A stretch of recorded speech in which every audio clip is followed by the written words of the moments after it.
Police humiliates black teen. At the restaurant, unaware that his father is the most powerful billionaire CEO.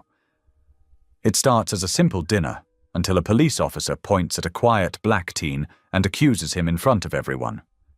The boy stays calm. His mother stays silent. But the damage is done. What the officer doesn't know is that every second is being recorded. And that footage lands on the desk of the most powerful CEO in the world. When the billionaire presses play, his blood runs cold. Because the boy being humiliated looks exactly like him. He abandoned that child years ago to protect his empire. Now the truth is back, on camera. Will he bury the evidence to save his power, or expose everything and finally face his son? Tell me in the comments where you're watching from right now, and if this story speaks to you, make sure you hit subscribe so you don't miss the next one. The late afternoon sun caught the edges of downtown's glass towers, turning them bronze. Ava Carter's feet ached in a familiar way, the kind of ache that came from 8 hours pushing a housekeeping cart through carpeted hallways. She adjusted the strap of her purse and glanced at her son. Hugo walked beside her with his hands in his pockets, his grocery store polo still smelling faintly of produce and floor cleaner.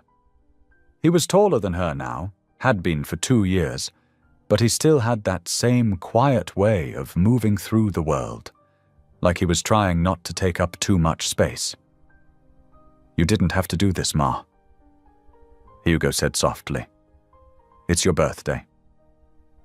Iva's voice was gentle but firm.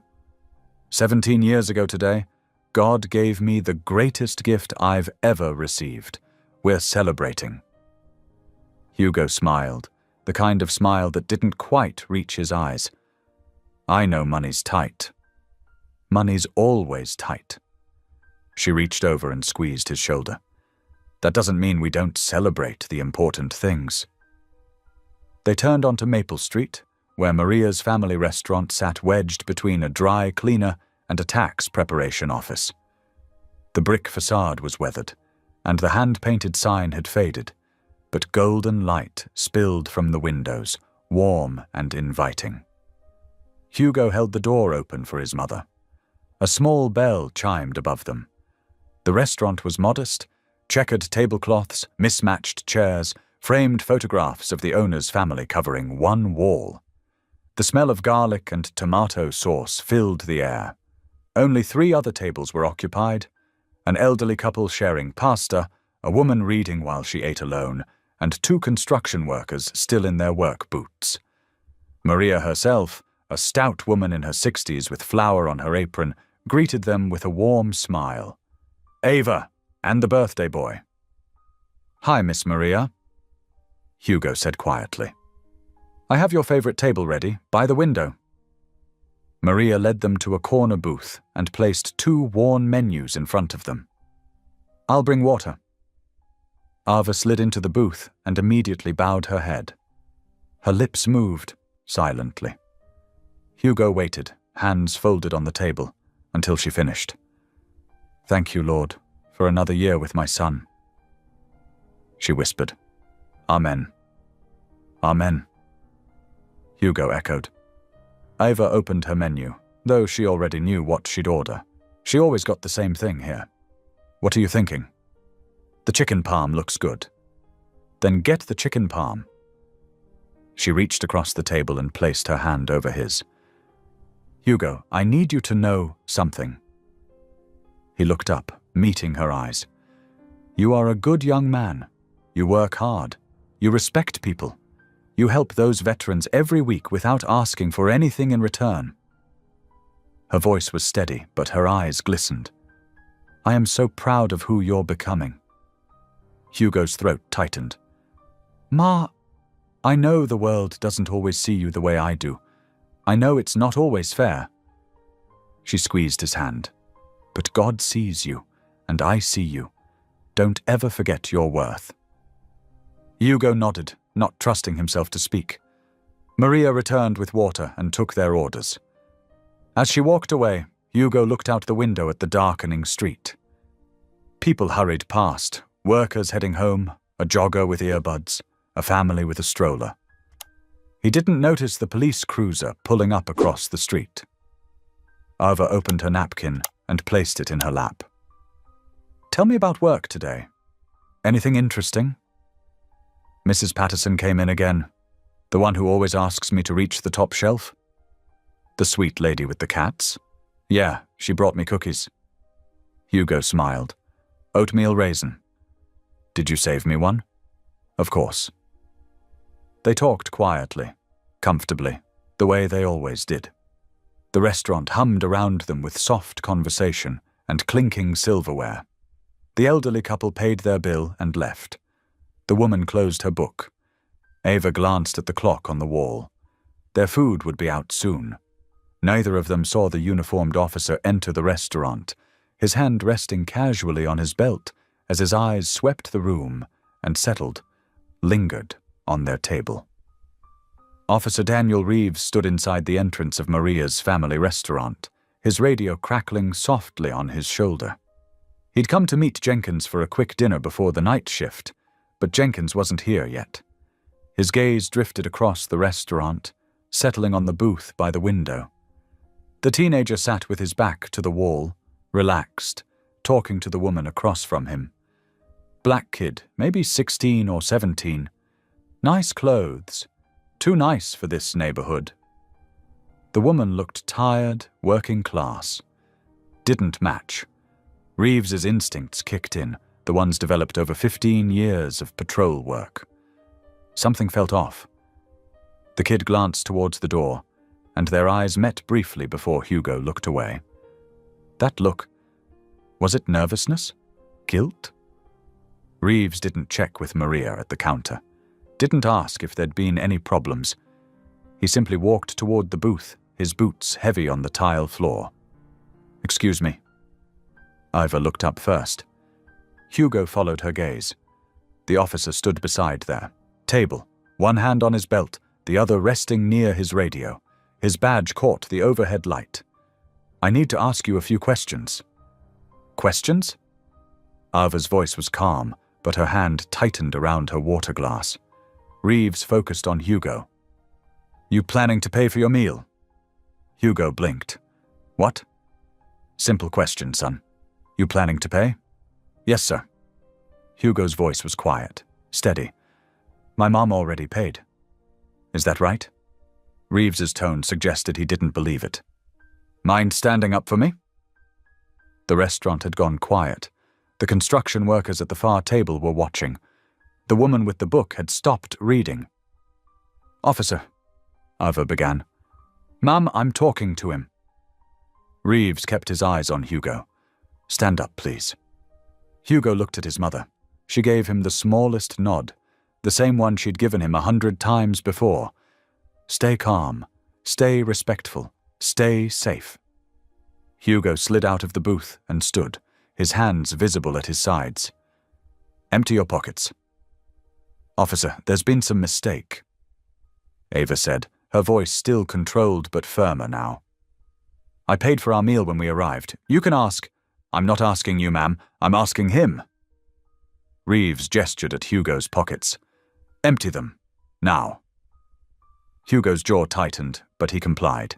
He pulled out his phone, his wallet, a few dollars in crumpled bills, and a keychain. He placed each item on the table. "Open the wallet." Hugo's hands were steady as he opened it. Inside was his school ID, a debit card with his name on it, and $12. Reeves picked up the wallet, examined the ID. Hugo Carter, 17.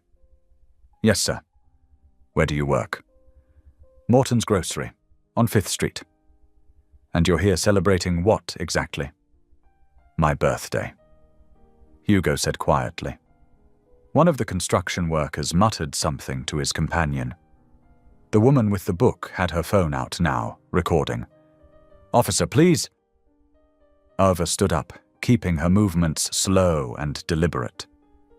"I paid for this meal in advance. You can verify that with the owner. There's no reason—" "Ma'am, sit down." "I will not sit down while you humiliate my son." Her voice didn't rise, but something in it commanded attention. "He has done nothing wrong. Reeves's jaw tightened. "I've seen plenty of kids come in here, order food, then walk out. It's called dine and dash." "We haven't even received our food yet," Ivor said evenly. "That's beside the point." "Then what is the point?" The words came out before Hugo could stop them. The restaurant held its breath. Reeves turned fully to Hugo, his posture shifting. "Excuse me?" "Hugo!" Ava's voice was a warning. But Hugo was tired. Tired of being careful, tired of being watched, tired of having to prove he belonged everywhere he went. "I'm sitting here with my mother on my birthday," Hugo said, his voice low but clear. "We ordered food. She paid in advance. I haven't broken any laws, so I'm asking respectfully, sir. What is the point?" The silence stretched. Reeves's hand moved to his. Radio. "I'm going to need you to provide proof of payment before—" "Is there a problem here?" Maria had appeared from the kitchen, wiping her hands on her apron. Her eyes were sharp, her mouth set in a hard line. "Ma'am, this is police business," Reeves said. "This is my restaurant." Maria moved to Ava's side. "And this woman paid for her meal 30 minutes ago, in full, plus tip." Reeves stared at her. "So unless you have another reason for harassing my customers, officer, I suggest you leave them alone." The room was absolutely still. Even the kitchen had gone quiet. Reeves looked from Maria to Hugo to Ava. His radio crackled. Someone was calling his unit number. "My mistake," he said flatly. He didn't apologize. He simply turned and walked towards the door, his boots echoing across the tile. The bell chimed as he left. For a long moment, no one moved. Then Maria placed a hand on Ava's shoulder. "Your food will be right out. On the house." "Maria, no. On the house," Maria repeated firmly. She looked at Hugo, her expression soft with sympathy. "Happy birthday, mijo." She walked back to the kitchen. Slowly, conversation resumed in the restaurant. The construction workers went back to their meal. The woman lowered her phone. Hugo sat down. His hands were shaking. Ivor slid back into the booth across from him. She reached for his hand, held it tight. "You did good," she whispered. "You stayed calm. You were respectful." Hugo nodded, but he couldn't speak. His throat was too tight, his chest too full of everything he couldn't say. Through the window, he could see the police cruiser still parked across the street. The night air was cool as Ava unlocked their aging Honda Civic in the restaurant's small parking lot. Hugo walked beside her, silent. His untouched leftovers sat in a foam container under his arm. They hadn't finished their meal. After the officer left, neither of them had any appetite. Maria had insisted on boxing everything up, squeezing Ava's hand and refusing payment. Ava started the engine. The dashboard lights illuminated Hugo's face, drawn, distant. "Hugo." He didn't respond. "Baby, look at me." Slowly, he turned his head. "You didn't do anything wrong." Hugo's laugh was bitter, quiet. "I know that, Ma. Then why do you look like you're carrying the weight of the world?" "Because—" He stopped, swallowed. "Because knowing doesn't change what happened. Doesn't change how everyone in that restaurant looked at me. Like I was a criminal. Like I was about to run. They weren't all looking at you that way. Enough of them were." Ava's hands tightened on the steering wheel. She wanted to argue, to comfort, to make it better. But she couldn't lie to him. Not about this. "It's not fair," she said quietly. "No, it's not." She pulled out of the parking lot onto the dark street. Streetlights cast long shadows. A few blocks away, she could see the blue and red lights of a patrol car stopped at an intersection. Hugo turned away, staring out the window. They drove in silence for several minutes, the radio off, just the hum of tires on asphalt and the occasional rattle from the old engine. Ava's mind raced. She thought about the hundreds of conversations she'd had with Hugo over the years, The careful lessons about staying safe, keeping his hands visible, never raising his voice with police, always being respectful even when disrespected. She'd taught him how to survive in a world that would judge him before knowing him. And tonight, he'd done everything right. And it still wasn't enough. Her faith had always been her anchor. Through poverty, through abandonment, through every hardship, she'd held on to the belief that God saw them, knew them, loved them. But tonight, that faith felt thin as paper. "Lord," she whispered, her voice so quiet Hugo might not have heard. "I don't understand. I've tried to raise him right. I've taught him your ways, and still—" Her voice broke. Hugo's head turned slightly. He'd heard. Ava pulled into their apartment complex parking lot, a cluster of 2-story buildings with peeling paint and chain-link fences. She parked in their assigned spot and killed the engine. For a moment, neither of them moved. "Ma," Hugo said finally. "It's okay. It's not okay. I mean, I'm okay. I'm here. Nothing happened." Ava closed her eyes. This time. The words hung between them, heavy with all the unspoken fears they both carried. Hugo reached over and squeezed his mother's hand. "I'm going to be fine." She wanted to believe him. God, how she wanted to believe him. They got out of the car and walked toward their apartment. First floor, Unit 3B. The hallway smelled like someone's cooking and old carpet. Ava's keys jingled as she unlocked the door. Inside, their home was small but immaculate. Everything in its place. A worn couch, a small TV, photos on every surface. Hugo at every age, smiling. "You want me to heat up your food?" Ava asked. "I'm not hungry. You should eat something." "Ma." Hugo set the container on the kitchen counter. "I'm just going to go to bed." She wanted to protest, to keep him close, to somehow fix what had been broken tonight. But she could see the exhaustion in his eyes. Not physical tired, but something deeper. "Okay," she said softly. "I love you. Love you too." Hugo walked to his room and closed the door quietly. Ava stood alone in the kitchen, her purse still on her shoulder, her coat still on. Through the thin walls, she could hear their neighbor's TV, a couple arguing upstairs, a dog barking in the distance. She moved to the window and looked out at the parking lot. The sodium lights cast everything in sickly orange. A police cruiser rolled past slowly, its spotlight sweeping across the buildings. Ava's hand went to the small cross she wore around her neck, the one her grandmother had given her. "I'm trying to trust you," she whispered into the darkness. "But I'm scared. I'm so scared for him." No answer came. She stood there for a long time, watching the empty street, her reflection ghost-like in the glass. A tired woman in a housekeeper's uniform, still wearing her coat, still gripping her purse, still trying to believe that morning would bring something better than this.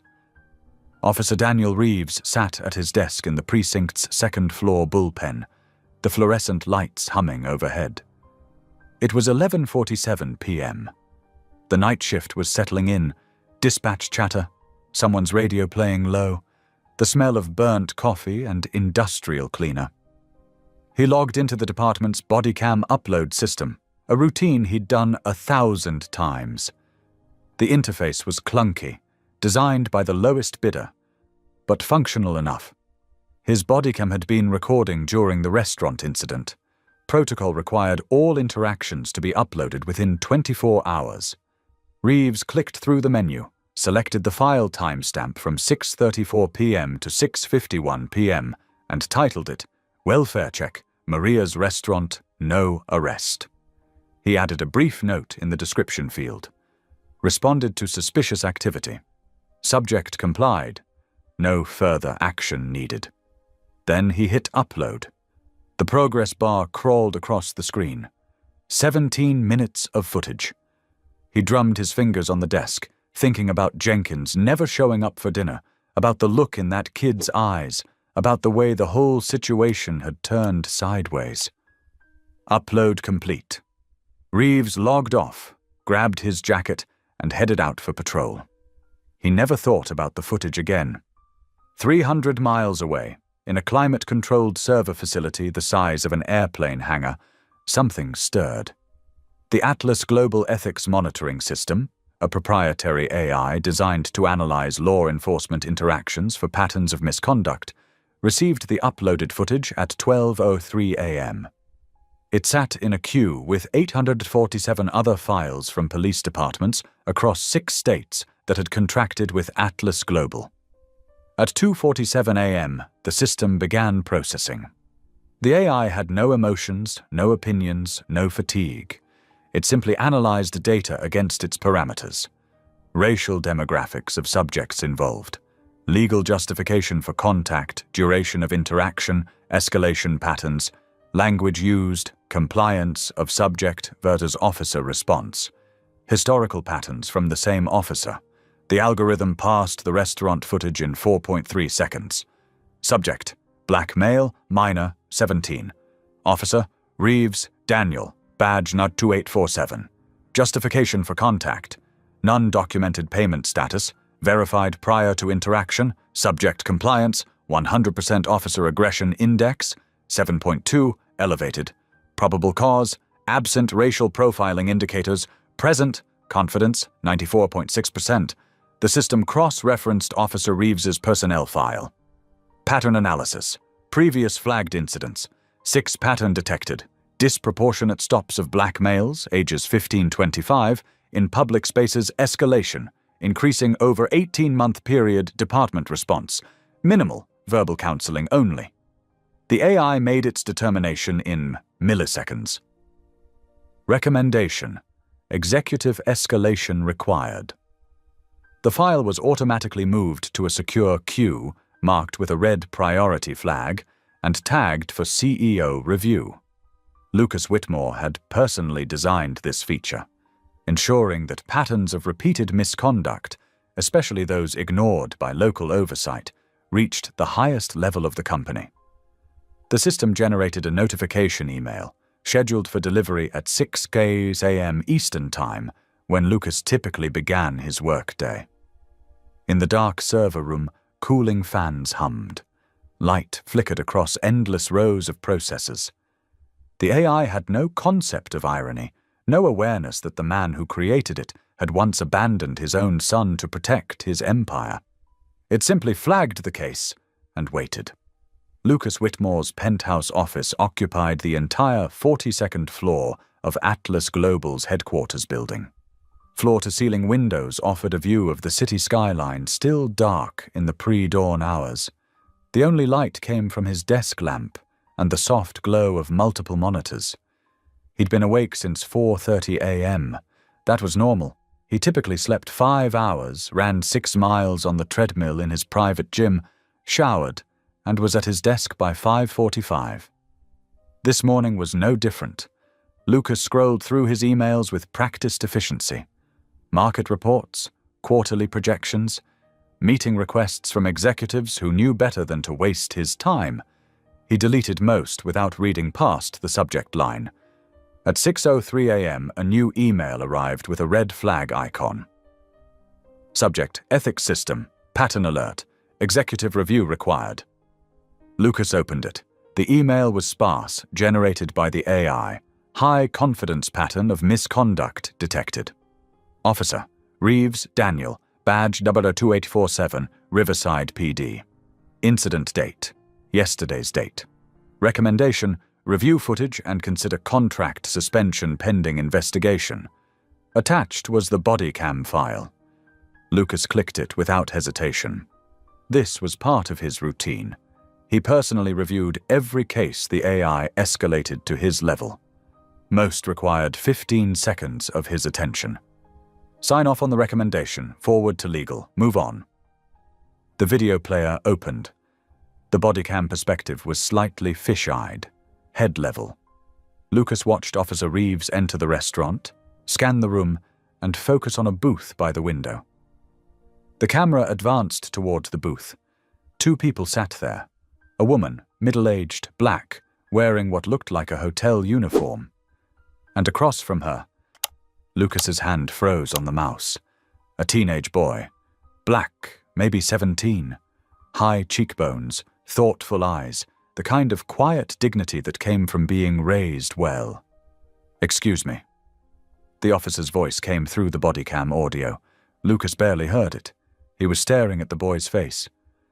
"You planning to pay for your meal?" The resemblance was impossible, undeniable. The shape of the eyes, the line of the jaw, even the way the boy held himself. Still contained, thoughtful. Lucas's chest tightened. "Yes, sir, my mom already paid." "Mom." The camera turned slightly, capturing the woman's face more clearly. Lucas's breath stopped. Iva, 18 years older, tired. Her hair pulled back, lines around her eyes that hadn't been there before, but unmistakably her. "Mind standing up for me?" Lucas watched the scene unfold. The accusation, the humiliation, the boy standing with his hands visible, emptying his pockets while his mother tried to intervene with the kind of controlled dignity that broke something in Lucas's chest. He watched his son, being treated like a criminal for sitting in a restaurant on his birthday. The video continued. The restaurant owner intervened. The officer left. The timestamp showed 17 minutes and 42 seconds total. The video ended. Lucas sat motionless in his chair, the city beginning to brighten behind him. 18 years ago. Lucas had been 30 years old, brilliant, relentless, on the verge of his first major breakthrough. Atlas Global was still just an idea, a series of algorithms he'd been developing in his MIT dorm room, then in a rented office with 3 folding tables and a coffee maker that barely worked. He'd met Ava at a community tech workshop he'd volunteered to teach, partly for resume padding, partly because his advisor said it would look good for grant applications. She'd been 24, working 2 jobs, taking night classes, and somehow still managing to smile like she'd found something in the world worth protecting. They'd talked after class. Then they'd talked again.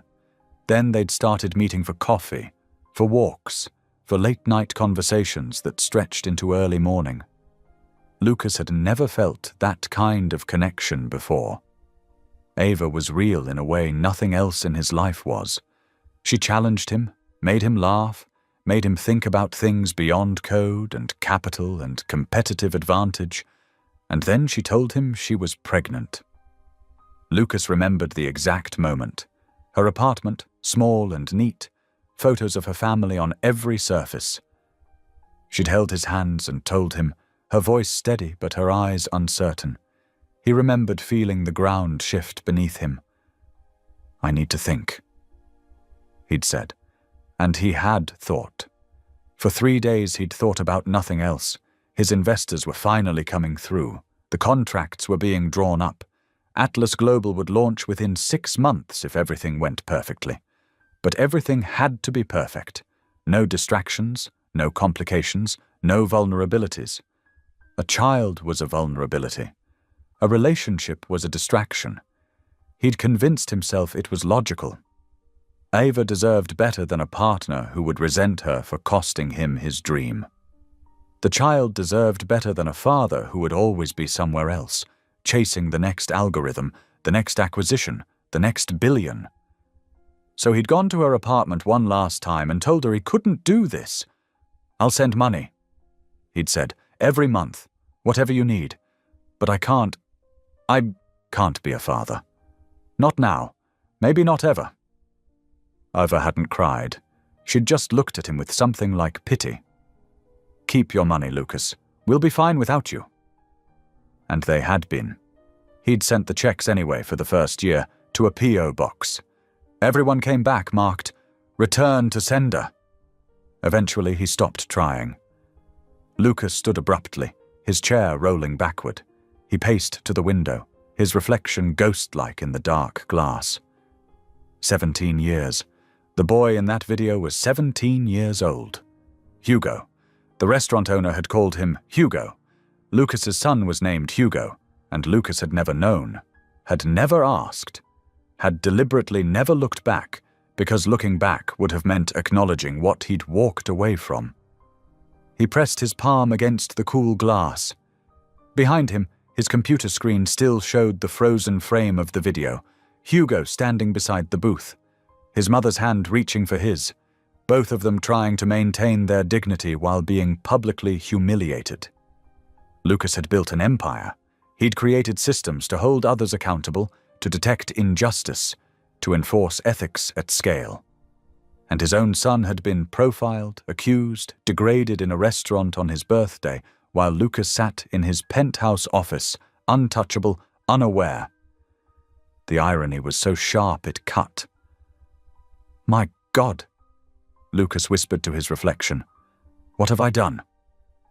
The sun was rising now, light spilling across the city skyline, touching the tops of buildings. Lucas stood frozen at the window, a billionaire who'd just discovered he was poor in every way that mattered. Ava's alarm went off at 5:30 a.m. She silenced it immediately, not wanting the sound to wake Hugo through the thin walls. She lay in bed for a moment, staring at the ceiling. She hadn't slept well. Every time she'd closed her eyes, she'd seen that officer's face, heard Hugo's voice, quiet, respectful, humiliated. "You planning to pay for your meal?" She pushed the covers back and got up. In the bathroom, she splashed cold water on her face and studied herself in the mirror. 42 years old. When had the lines around her eyes gotten so deep? When had grey started threading through her temples?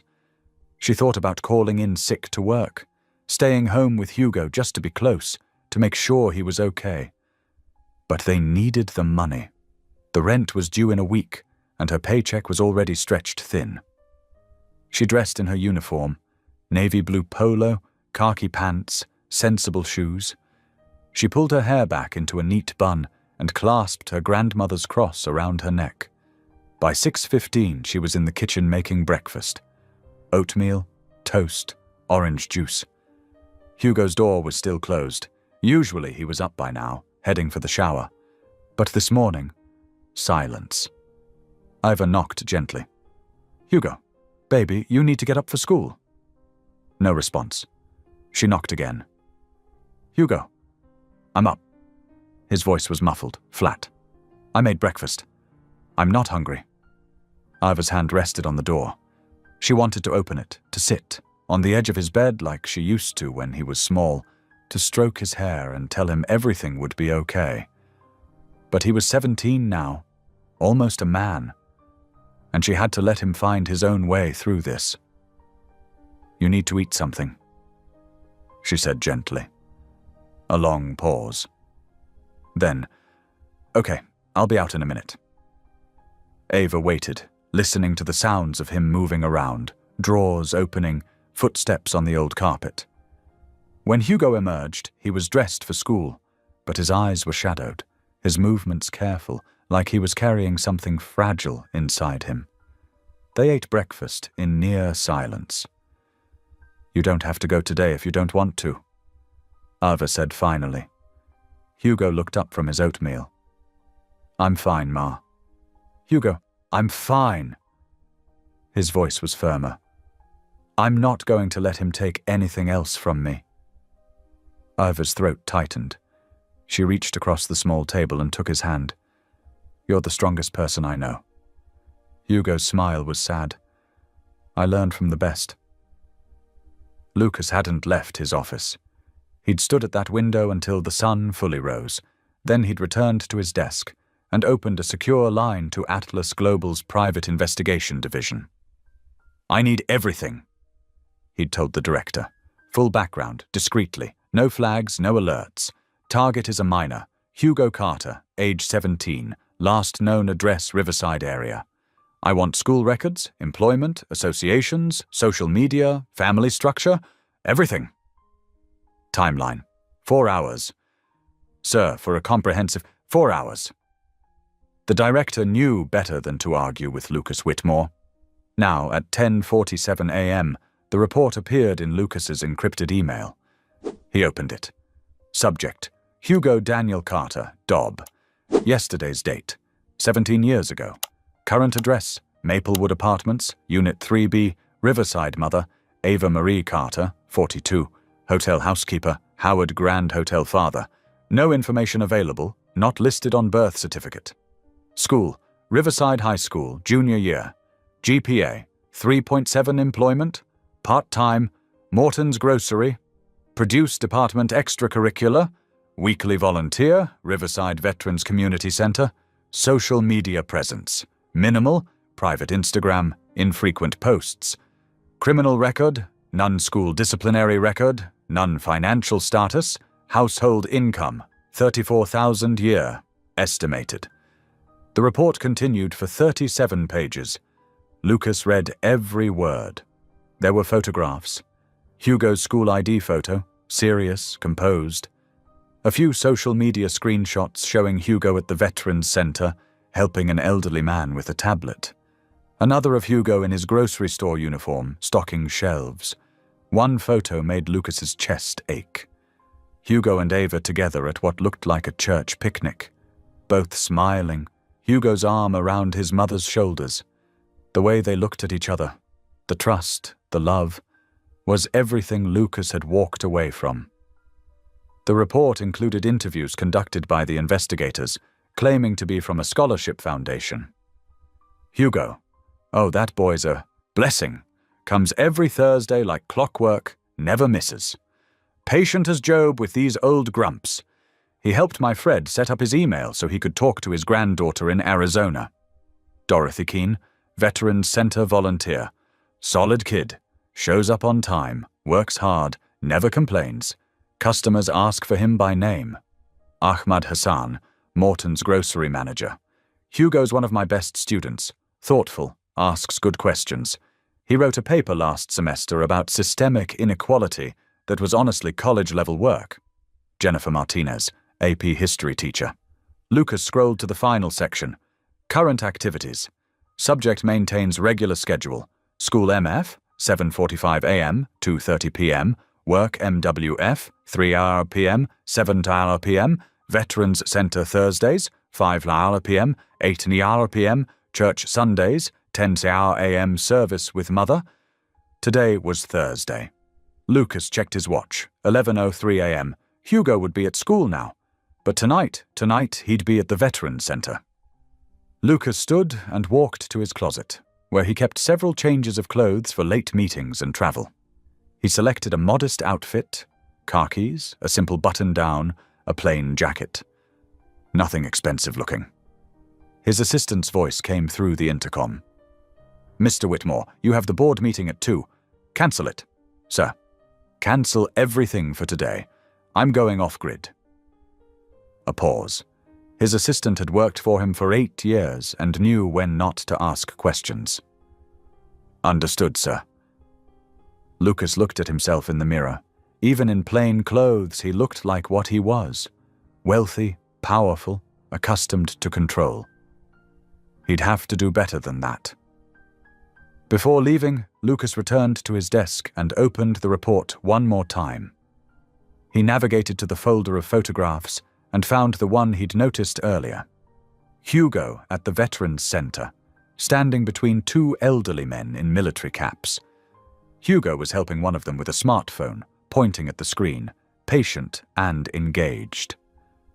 The old man was smiling, really smiling, the kind of smile that came from genuine joy. Lucas enlarged the photo. His son looked happy, not performing, not posing, just genuinely present in that moment, helping someone who needed help, expecting nothing in return. Ava had raised him to be this. Everything good in that boy came from her values, her faith, her dignity. Lucas had contributed nothing but genetic material and absence. He sat back in his chair, looking out at the city below. Somewhere out there, Hugo was sitting in a classroom, trying to focus on algebra or literature or history, while yesterday's humiliation still burned. And tonight, he'd go volunteer at a veterans center, because that's who he was.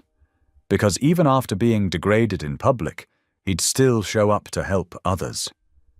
Lucas's hands clenched into fists on his desk. He'd walked away 17 years ago because he'd believed his empire was worth more than his son. Now his empire would help him find a way back. Even if Hugo never knew who he really was. The Riverside Veterans Community Center occupied a converted warehouse on the edge of downtown. Brick walls painted cream, a hand-painted sign over the door, a small parking lot with faded lines. Through the windows, warm light spilled onto the sidewalk. Hugo and Ava arrived at 4:55 p.m. in their aging Honda. Ava had insisted on driving him, though the center was only 15 minutes from their apartment. "You don't have to come in," Hugo said, unbuckling his seatbelt. "I know." Ava killed the engine. "But I want to." She hadn't been inside the center in months. Usually she just dropped Hugo off and ran errands, picking him up 3 hours later. But tonight, after everything that had happened, she needed to see him in a space where people valued him, where he was seen for who he truly was. They walked to the entrance together. Hugo held the door for his mother. Inside, the center hummed with activity. The main room was large and open, folding tables, mismatched chairs, a kitchenette in the corner, bulletin boards covered with photos and announcements. A dozen elderly veterans were scattered around the space. Some played cards. Others sat with laptops or tablets, frowning at screens. In the corner, 2 women worked on a jigsaw puzzle. "Hugo!" A booming voice came from near the coffee station. An elderly black man in a Marine Corps cap shuffled over, his cane tapping on the linoleum. This was Sergeant First Class Wallace Wally Green, 83 years old, Korean War veteran, and Hugo's biggest advocate. "Evening, Wally," Hugo said, his face brightening genuinely for the first time since yesterday. "Thought you might not show after—" Wally's voice dropped. "After what happened. Dorothy showed me the news. That officer had no right. I'm here," Hugo said simply. "I'm okay." Wally studied him with sharp eyes that had seen too much in too many places. "You sure about that, son?" Hugo's smile was small but real. "I'm working on it. That's all any of us can do." Wally turned to Ava. "Ms. Carter, good to see you." "Hello, Wally. Your boy's something special. You know that?"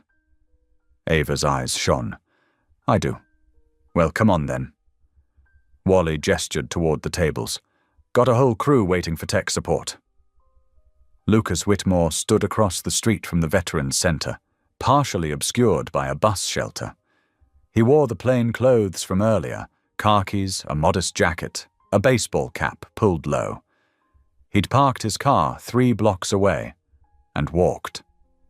He felt ridiculous, a grown man, a billionaire CEO hiding behind a bus shelter to spy on his own son. But he couldn't stay away. Through the center's windows, he could see movement, people gathering. He checked his watch.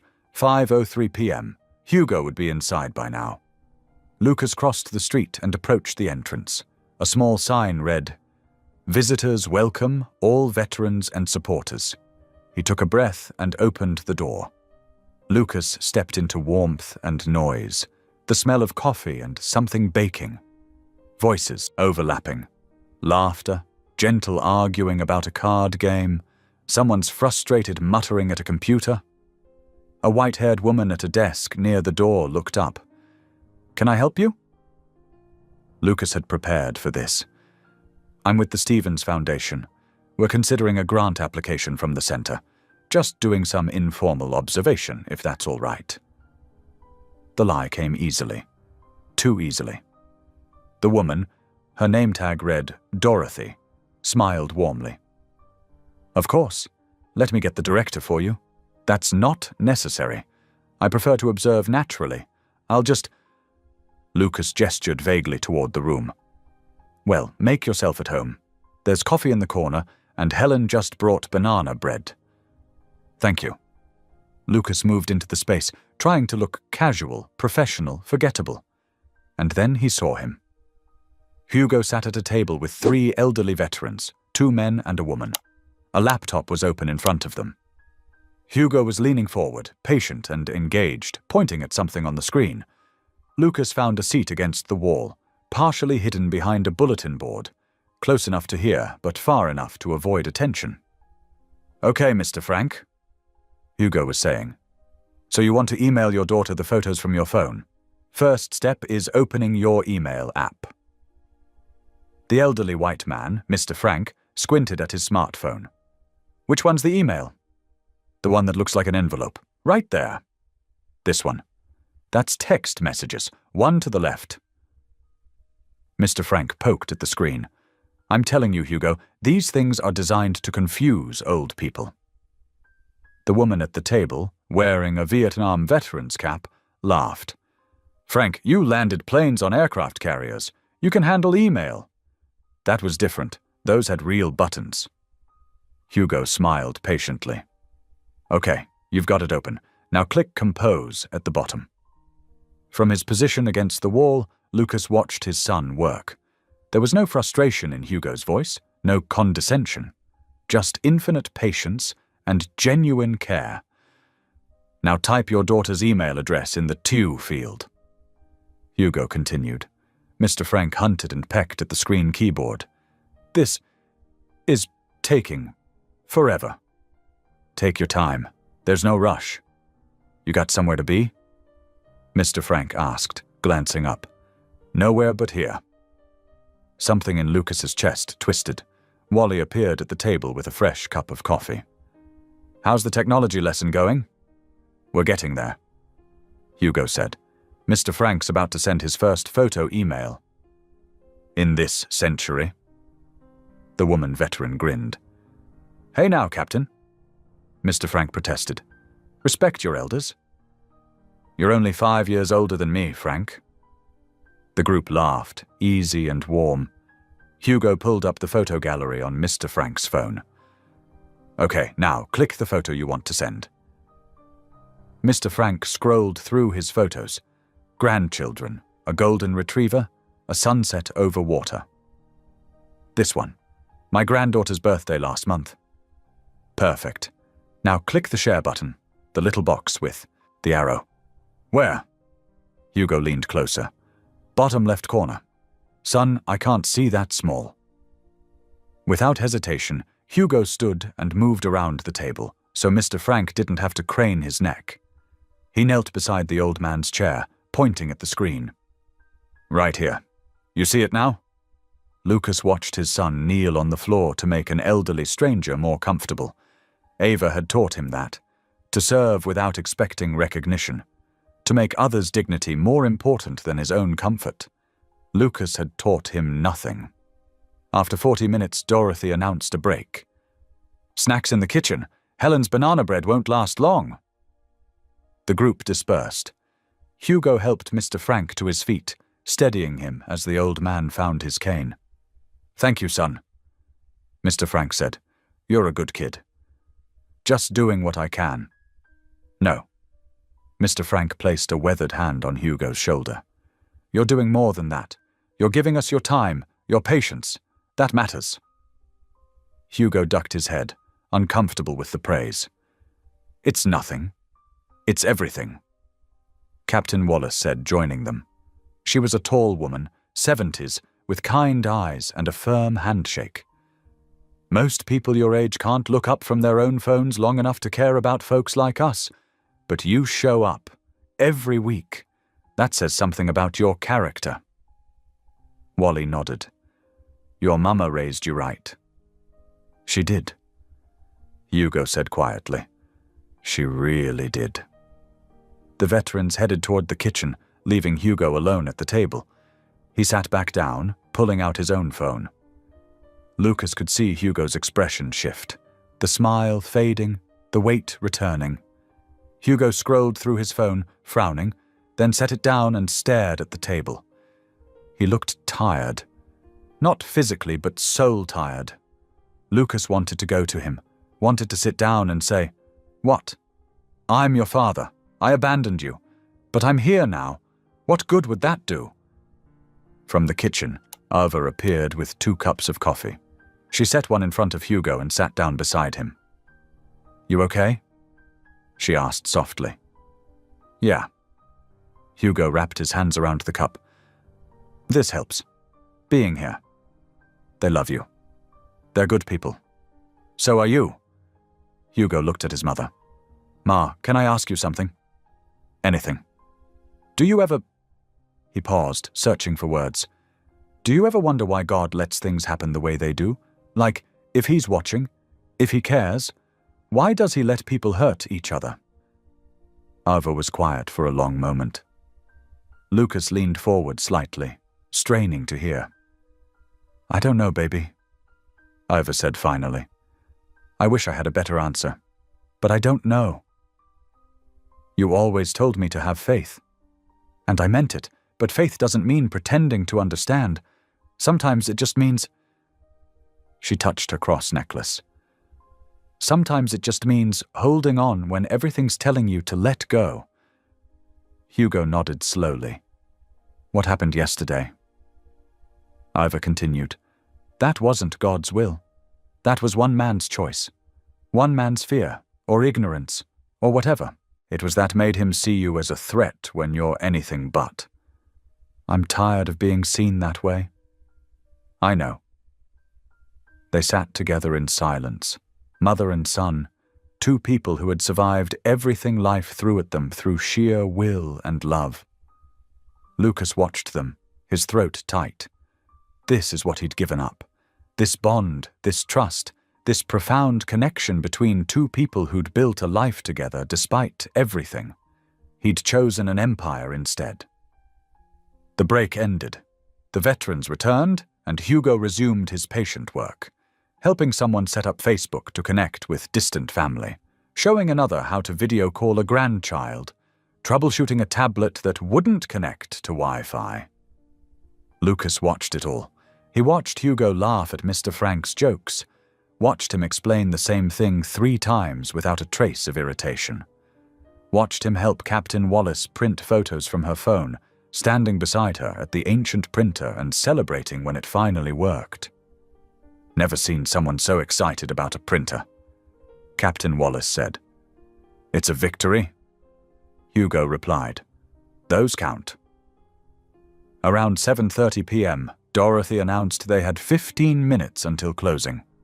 The veterans began gathering their things, saying goodbyes. Wally approached Hugo with something in his hand. "Got something for you." It was a small pin, the Marine Corps emblem. "Wally, I can't." "You can and you will." Wally pressed it into Hugo's palm. "You serve these folks like you're one of us. That makes you family." Hugo's eyes reddened. "Thank you. Thank you, son." Lucas watched Hugo carefully pin the emblem to his jacket, his movements reverent, like he understood the weight of what he'd been given. Lucas slipped out before the center closed, crossing the street back to the bus shelter. The evening had turned cold. Streetlights flickered on. A few minutes later, Hugo and Ava emerged from the center. Hugo had his hands in his pockets, the Marine pin visible on his chest. Ivor walked beside him, saying something that made him smile. They got into their car and drove away. Lucas stood alone on the sidewalk, invisible in the gathering dark. He'd come here to observe, to gather information, to understand who his son had become. What he'd learned broke him. Hugo was everything Lucas wasn't, patient where Lucas was demanding, humble where Lucas was proud, present where Lucas was always somewhere else, chasing the next deal, the next victory. Ava had raised a good man. Lucas had contributed nothing but his absence. He walked back to his car slowly, the cold seeping through his jacket. By the time he reached it, his hands were shaking, not from the cold, but from the realization settling into his bones. He'd spent 17 years building an empire, and he'd missed the only thing that mattered. Lucas hadn't slept. He'd returned from the Veterans Center and spent the entire night at his desk, staring at reports, making decisions, using every tool at his disposal to fix what he could fix. At 3:47 a.m., he'd drafted an email to the legal team.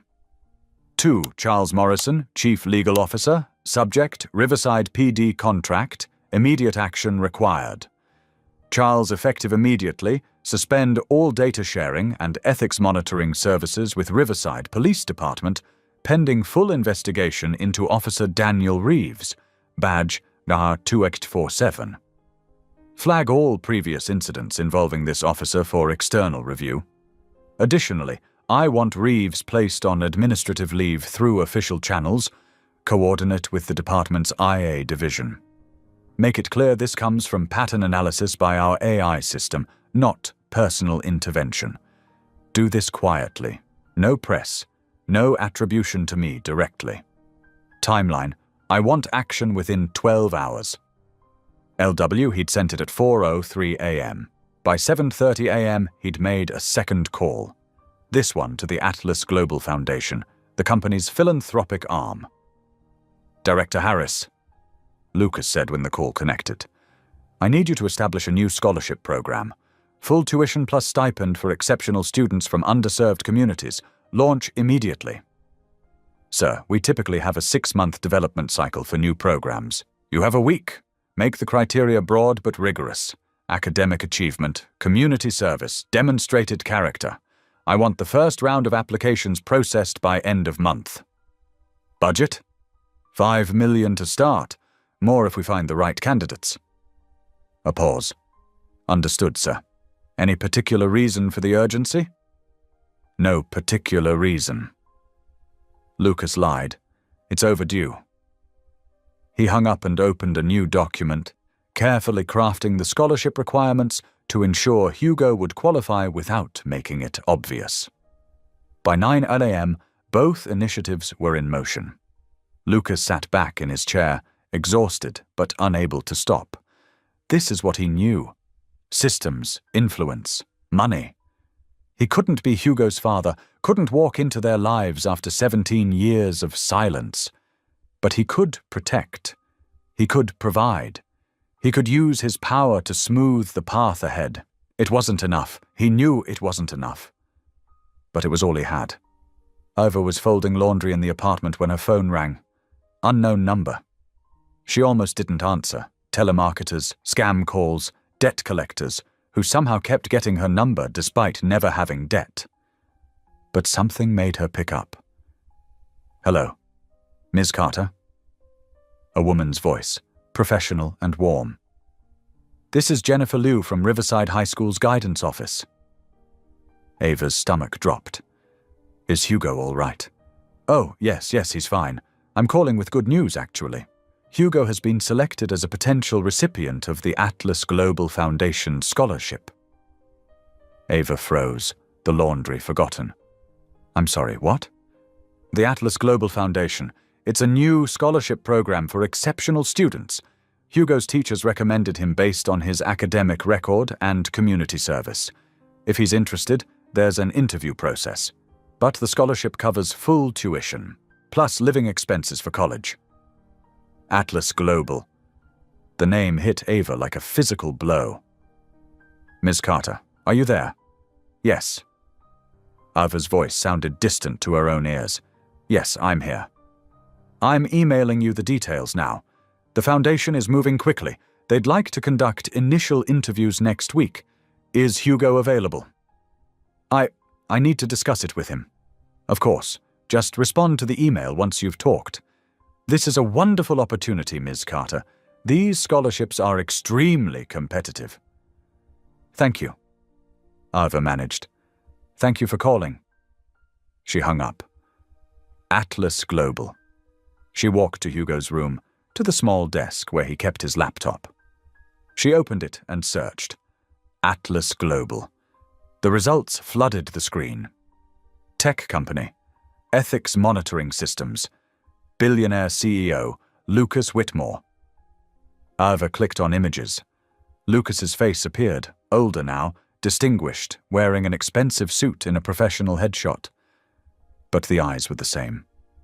The jawline. The expression that said he was always 3 steps ahead of everyone else in the room. Ava's hand went to her mouth. 17 years. Not a word, not a letter, not even a birthday card for Hugo. And now this. She searched. Atlas Global Body Cam footage Riverside. The results confirmed what she already knew in her gut. The ethics monitoring system that had flagged the restaurant incident. It was Lucas's company. His technology. His system. He knew. That evening, after Hugo came home from school, Ava said nothing about the scholarship. She made dinner, chicken, rice, vegetables. They ate mostly in silence, Hugo doing homework at the table afterward while Ava cleaned up. At 9:20 p.m., Hugo went to his room. Ava sat alone in the living room, the lights off, just the glow from the street lamps outside casting shadows across the worn furniture. She pulled out the photo she kept hidden in her dresser drawer, the only one she had of Lucas. It wasn't even a good photo, just a snapshot from a community center event, Lucas standing awkwardly in a crowd, not quite smiling. She'd kept it for Hugo, in case he ever asked. He never had. Ava held the photo in both hands and closed her eyes. "Lord," she whispered, "I need guidance. I don't know if this is you working or if this is something else. I don't know if this scholarship is a blessing or if it's guilt trying to buy absolution." Her voice cracked. Hugo deserves opportunities. He deserves good things, but not like this. Not from a man who couldn't be bothered to know his own son for 17 years. Tears slipped down her cheeks. "I've worked so hard to protect him, to give him everything I could. And it's never been enough. I know it's not enough." She thought about Hugo's face tonight at dinner, tired, withdrawn, still carrying yesterday's humiliation. "But I don't want Lucas's money. I don't want his power. I don't want him thinking he can fix this with a scholarship and clear his conscience." She wiped her eyes. "Show me what to do, please. Because I don't trust myself to know the difference between what's best for Hugo and what's just my own pride." The apartment was silent, except for the distant sound of traffic and someone's TV through the walls. No answer came. Ava put the photo back in its hiding place and went to bed, but sleep wouldn't come. Hugo was eating breakfast when his phone buzzed. An email from the school guidance office.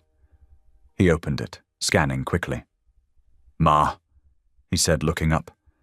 "Did you know about this?" Ava's hand stilled over her coffee cup. "About what?" "Some scholarship thing. Atlas Global Foundation. They want to interview me." "I got a call yesterday." Ava said carefully. "I was going to talk to you about it." Hugo frowned. "Atlas Global. Isn't that the company from the news? The one with the body cam footage?" "Yes." "That's weird, right? I mean, timing-wise?" Ava chose her words carefully. "It's a big company, Hugo. They probably have scholarship programs all over the country. Says here the program just launched." Hugo read from his phone. "Interview is at their headquarters downtown, next Tuesday at 4 p.m., with a senior executive mentor." He looked up. "Should I do it?" Ava wanted to say no, wanted to delete the email and pretend it never came. But she looked at her son. Brilliant, hard-working, deserving of every opportunity. And she couldn't let her own history steal his future. "It's your choice," she said. "If you want to do the interview, I'll support you. If you want to ignore it, I'll support that too." Hugo was quiet for a moment.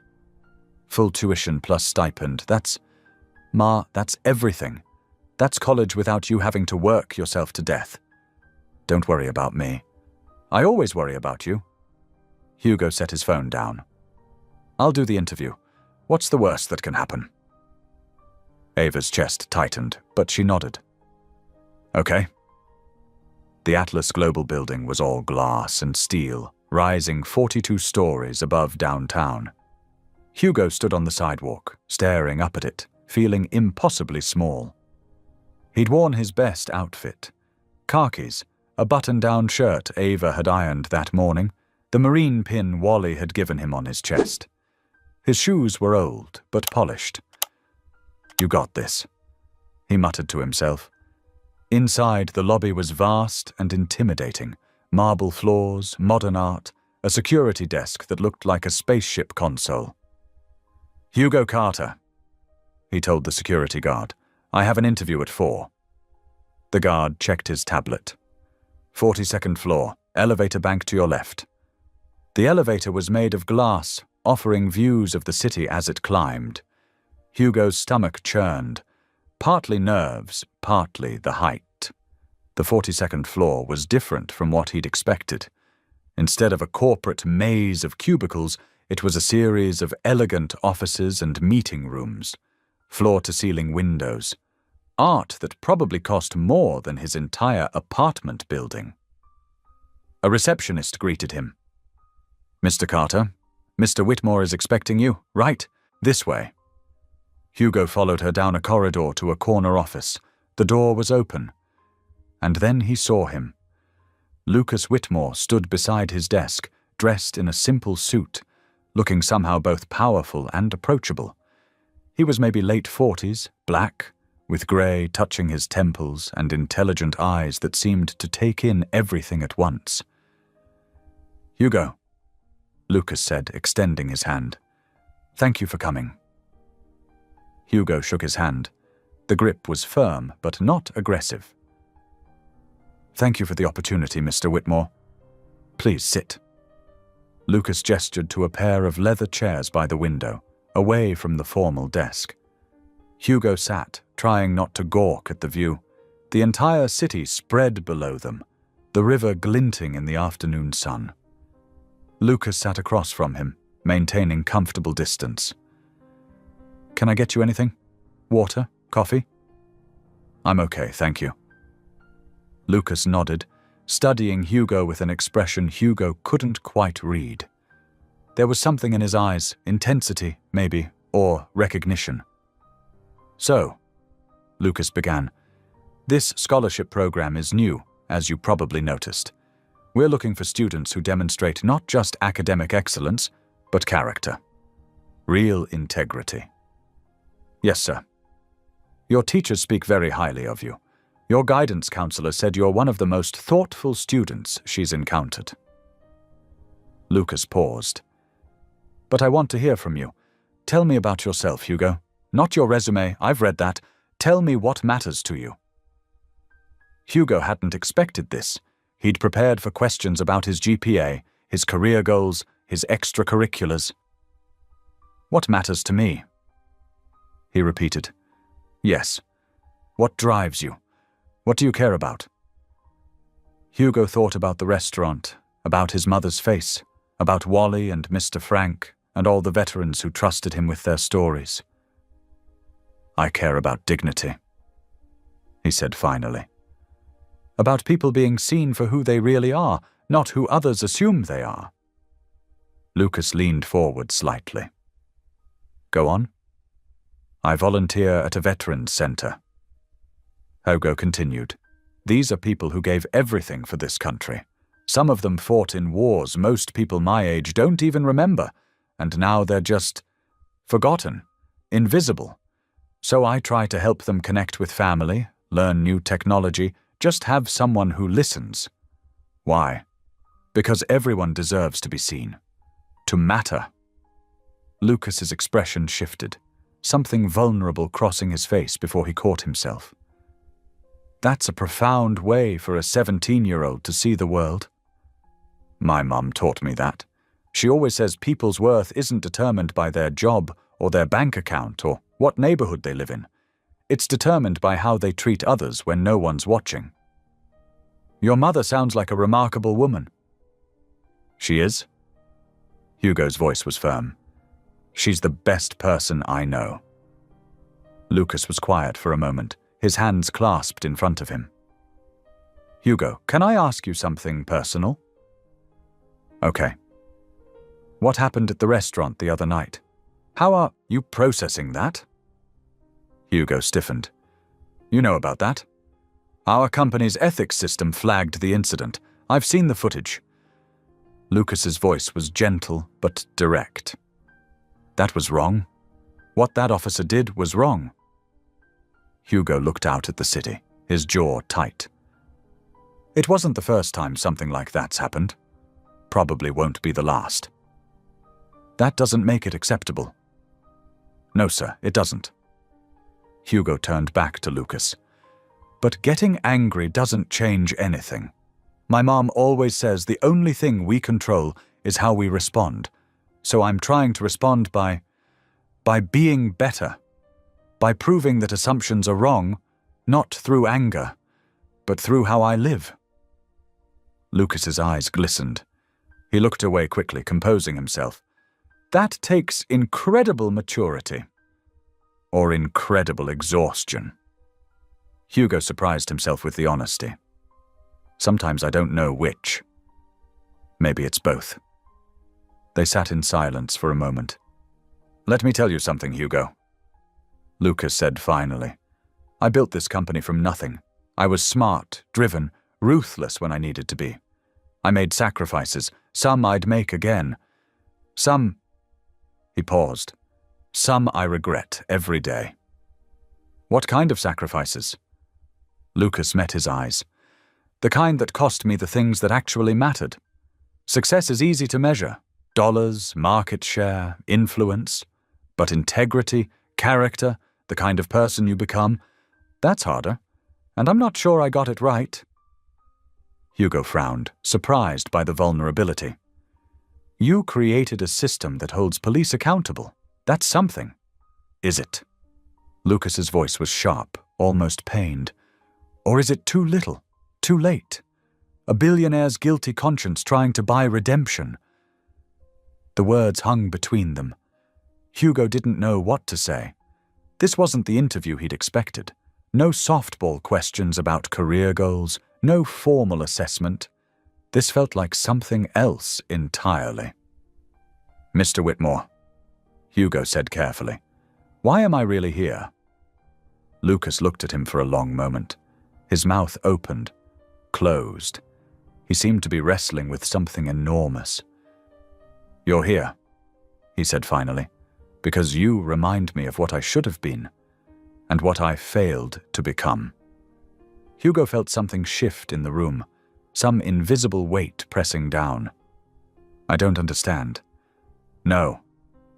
Lucas stood abruptly, walking to the window. His back was to Hugo. No, you wouldn't. Hugo stood too, uncertain. Mr. Whitmore, you should go, Lucas said, his voice strained. You'll receive notification about the scholarship within a week. You've more than earned it. But, please. Lucas didn't turn around. I'm sorry, this was a mistake.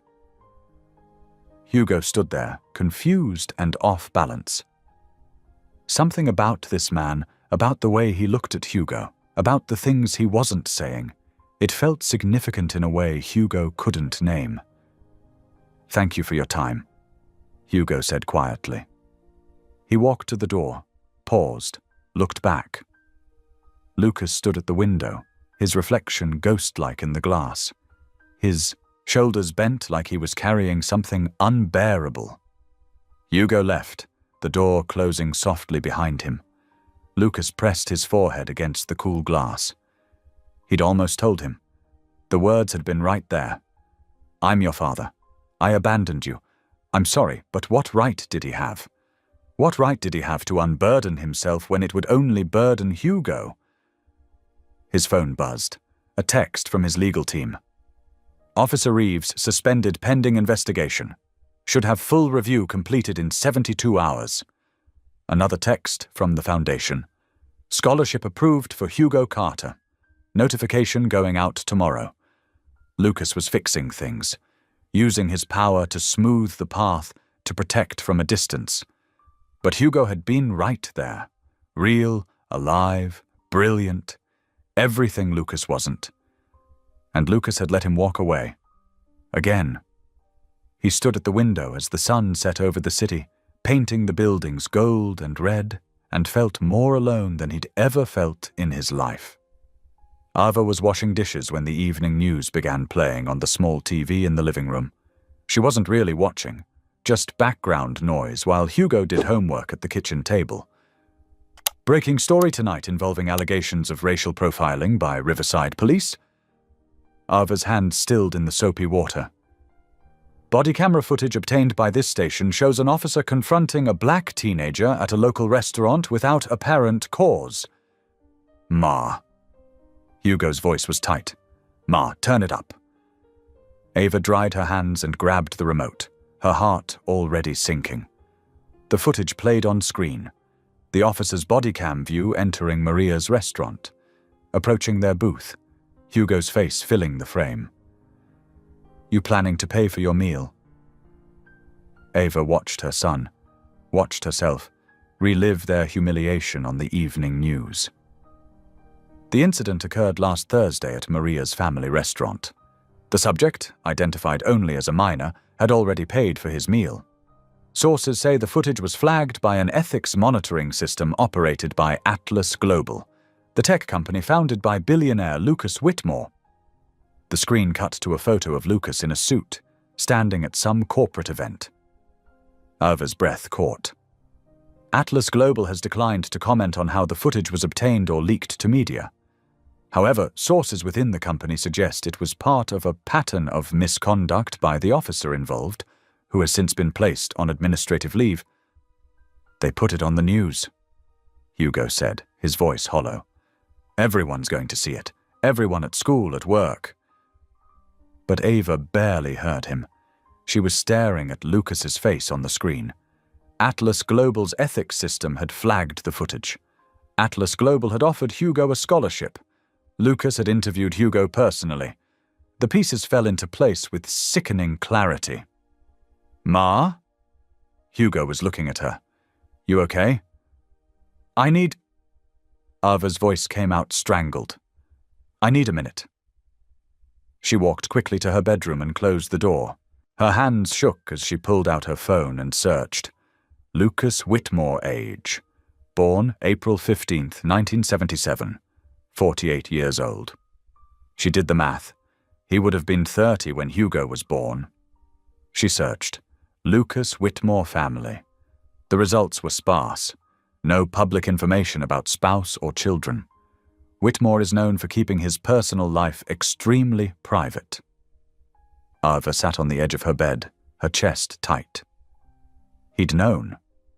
When he interviewed Hugo, he'd known exactly who he was. And he'd said nothing. Hugo couldn't stop thinking about the interview with Lucas Whitmore. Something about it had felt wrong. Not threatening, but strange. Personal in a way that didn't make sense. You remind me of what I should have been. What did that mean? At 10:30 p.m., unable to sleep, Hugo opened his laptop and searched. Lucas Whitmore. The usual results appeared. Forbes articles, business profiles, photos from conferences and product launches. Hugo scrolled, not sure what he was looking for. Then he saw it. A photo from a tech diversity initiative from 18 years ago. Lucas standing in a community center, younger, less polished. And in the background, barely visible, but unmistakable, his mother. Hugo enlarged the photo. It was her, younger, smiling, standing near a group of workshop participants. His heart began to pound. He searched, Lucas Whitmore Riverside Community Center 2007. A few archived news articles appeared. Local tech entrepreneur volunteers at community workshop. MIT graduate teaches coding to underserved communities. Hugo calculated. 18 years ago. He was 17 now. He opened a new search. Lucas Whitmore born. April 15th, 1977. Hugo pulled up his own birth certificate from the files his mother kept in a folder in the desk drawer. He'd seen it before. His name, his mother's name, his birth date. Father unknown. But now he looked at the date, the hospital, the city. He searched, Lucas Whitmore Education MIT graduation. Graduated MIT 2005. Remained in Cambridge for graduate research until 2007, then moved to Riverside. Hugo's hands were shaking. He opened Instagram, searched Lucas Whitmore's public profile, scrolled through old photos. There, a photo from 8 years ago. Lucas at some charity event. The caption mentioned his birthday. April 15th. Hugo opened his own birth certificate again. His birthday. Yesterday. The same date, 17 years later, in the same month. He looked at Lucas's photos, really looked. The shape of his eyes, the line of his jaw, the way he stood. Hugo walked to the bathroom mirror and stared at his own reflection. The resemblance was undeniable once you were looking for it. No. Hugo whispered. No, no, no. He returned to his laptop with trembling hands and searched Lucas Whitmore son. Nothing. Lucas Whitmore children. Nothing. Lucas Whitmore family scandal. Nothing. Because Lucas had kept them a secret, had erased them from his story entirely. Hugo's phone was in his hand before he'd consciously decided. He texted his mother. We need to talk. Now. Ivor appeared in Hugo's doorway 30 seconds later, her expression already knowing. You figured it out, she said quietly. Is it true? Hugo's voice cracked. Is Lucas Whitmore my father? Ivor closed the door behind her and sat on the edge of Hugo's bed. She looked suddenly older, exhausted. Yes. The word hung in the air like a verdict. Hugo felt the room tilt. How long have you known he was involved? With the footage, the scholarship? I suspected when I got the call about the scholarship. I was certain when I saw him on the news tonight.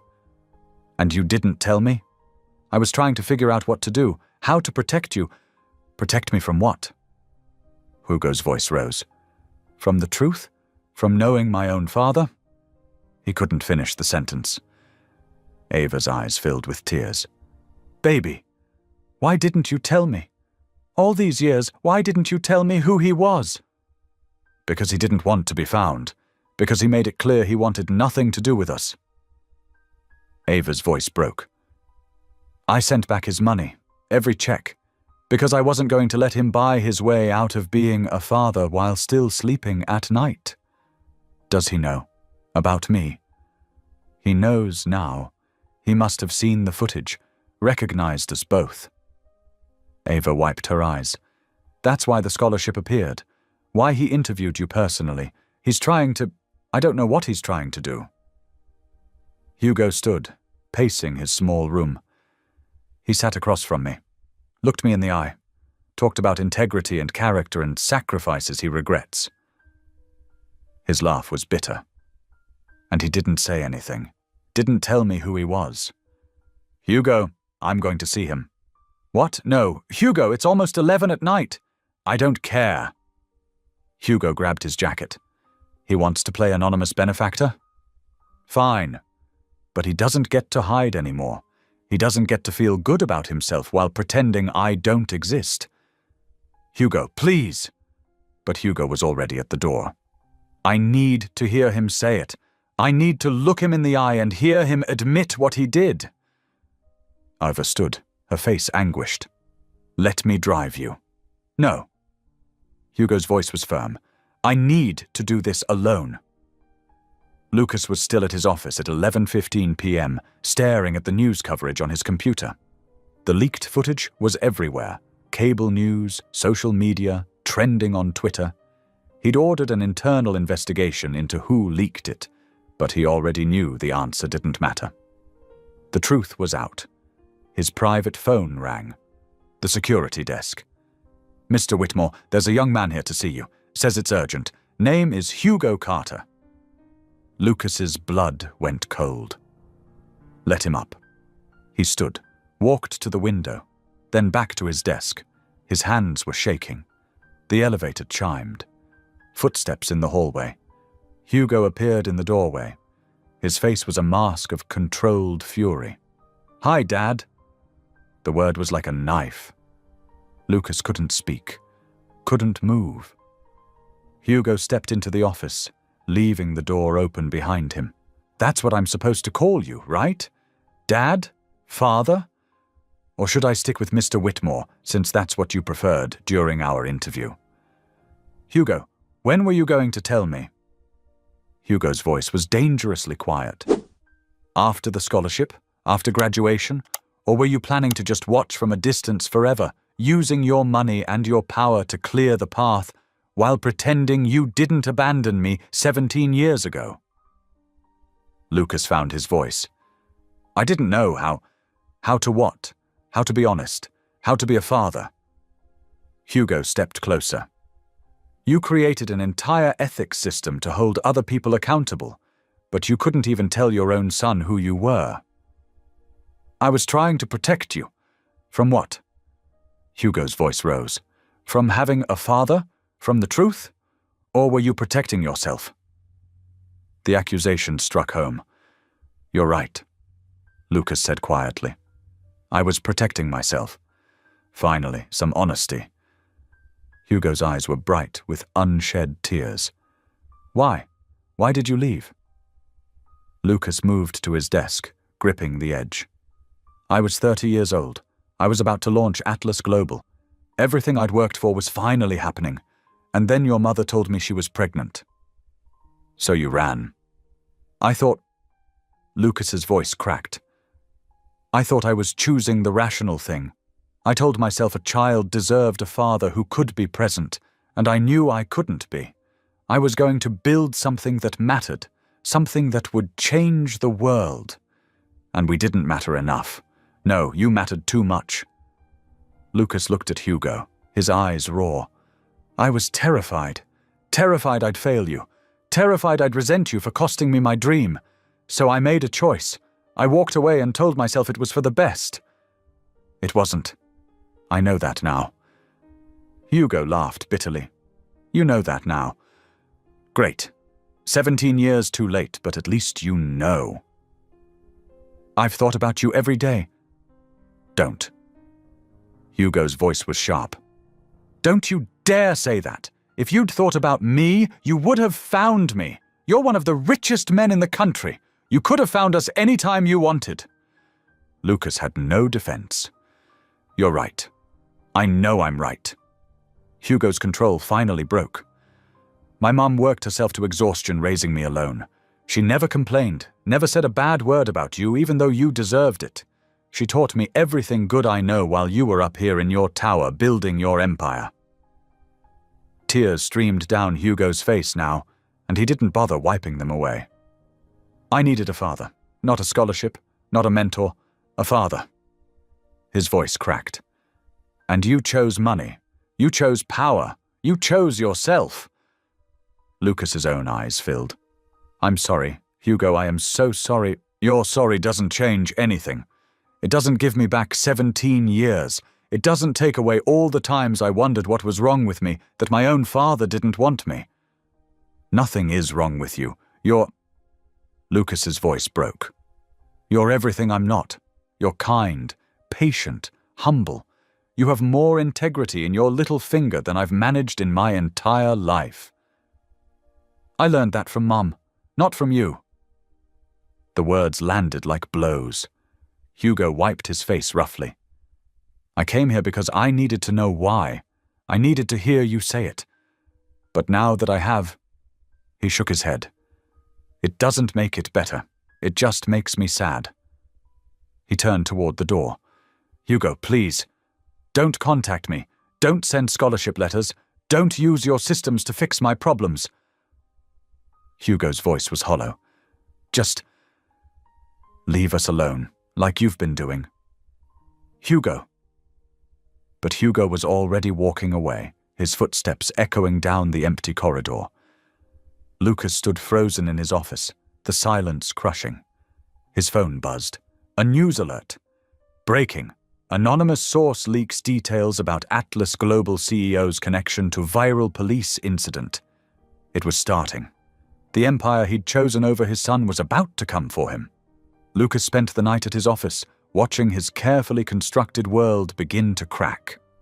By 3 a.m., journalists had pieced together the timeline. Atlas Global's ethics system had flagged footage involving the CEO's son, a son no one knew existed. The scholarship program had launched suspiciously fast. Lucas had personally interviewed Hugo. Social media exploded with speculation, outrage, accusations of conflict of interest, cover-ups, abuse of power. Billionaire uses company resources to help secret son. Where was Lucas Whitmore for 17 years? CEO resigns from police oversight after family caught in viral incident. The board started calling at 6 a.m. Lucas ignored them all. At 7:30 a.m., his assistant appeared in the doorway. She looked like she hadn't slept either. "Sir, the board has called an emergency meeting for 2 p.m. They're demanding your presence." "Cancel my morning." "It's already clear, sir, but—" She hesitated. "Mr. Whitmore, there's someone here to see you. She doesn't have an appointment, but she says it's urgent." "Who?" "Ava Carter." Lucas's heart stopped. "Send her in." Ava entered wearing her hotel uniform. She'd come straight from her morning shift. Her face was composed, but her eyes were hard. Lucas stood.